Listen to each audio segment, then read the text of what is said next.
So a lot of people talking about this portrait of King Charles and how creepy it is.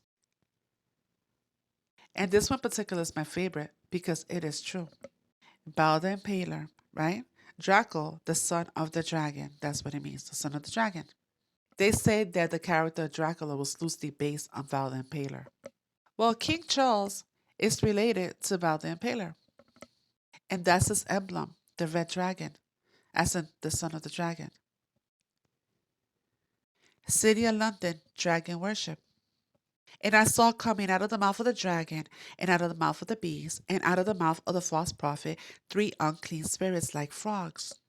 And what are frogs? Reptilians. The city of London, King Charles the dragon.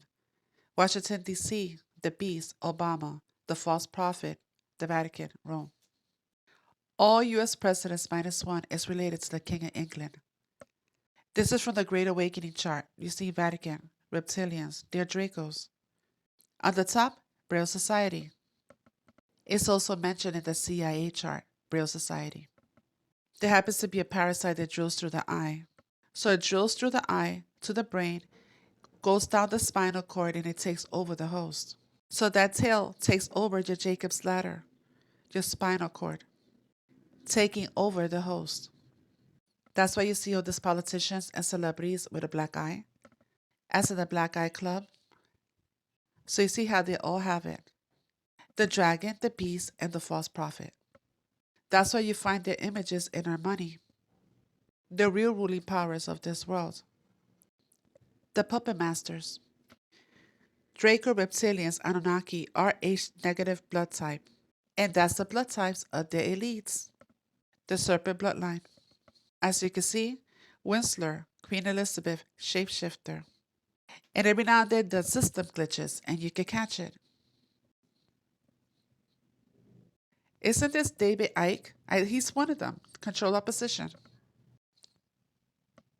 So the tribe of Dan is a tribe that broke off the tree of life. And they started to serve another god. They're Germanic people. What they did is that they sold humanity to these reptilians so they could take over the world. The Antichrist comes from the tribe of Dan. As you can see, these are the ruling nations, the colonizers. And I cannot stress this enough. Not everybody that comes from these nations are a reptilian. So that's not what I'm saying. These things get into any vessel, any color, any nationality. That's where we're told to test the spirit, to see what spirit's in that vessel. So the Queen of England herself was German. What I found interesting that the Nordics, there's another breed of these things. They happen to speak German. That's their language, German language. There goes the eagle, and the eagle represents how they took the house of Israel into captivity.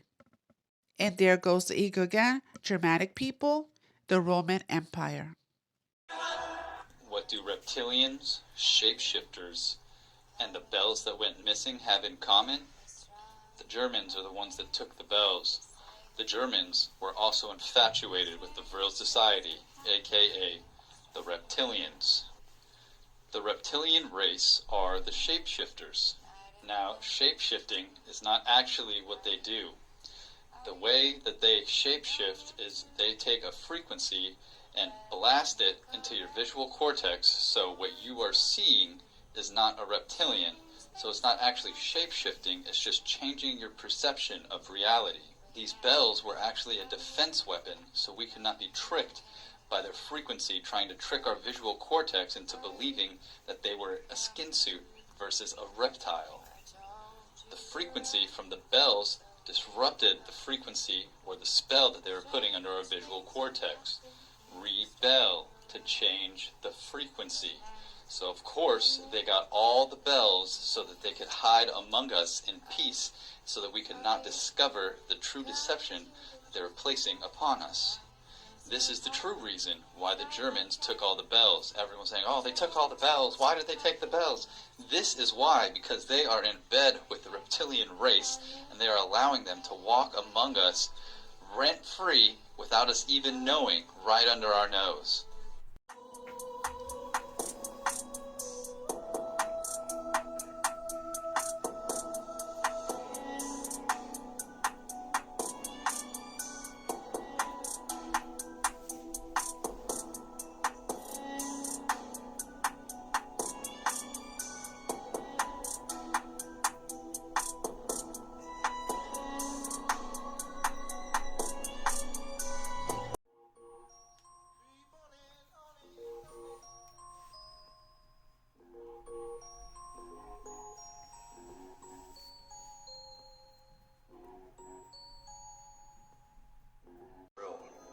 come up from underground different spots all over the world. There's a 1 to 1.5 foot tall one. That's the real type 1. The type 1s are covered in red diamond-shaped scales. Real type 1s are real dumb. Little dragons, those are the real type 1.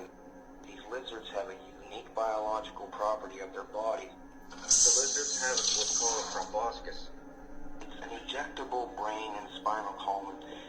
The small ones they use to drone people because the proboscis on young lizard type 1s, they're small enough to go into an eye and not ruin the eye. This top cap thing on the top of their head comes out. They can do this once in their life. It pulls their spinal column along with it. The humans would have to be restrained or unconscious. The thing swiggles in through the eye. It does a spiral around the optic nerve all the way to a certain point, and it's driven there by taste. And they said once it gets there, it has the taste of butterscotch. It then starts what they call swimming. The spinal cord stuff comes out of the spinal cord, and it's everything that the lizard is. The lizard's whole body is dead, and it can't go back in. It's one way. The juice that's in the spinal cord gets excreted out of the tip of this thing. They're parasitic cells. The parasitic cells go into the brain. The old person's consciousness is gone. The body is absolutely, totally dominated, and the lizard is smarter as a human. Over time, it'll develop a rash, it'll lose its hair. And they're actually deficient. They're dumber than the original person. And they mimic human behavior, and it knows that its life is dependent on it mimicking human behavior, so it does really well. Even with other animals, it's smart enough to instinctually mimic the animal's behavior. The drones of 100 years ago erased any existence of these real lizards from Egyptian carvings on walls. They would smash them, or books that had anything in them about them, they would burn them.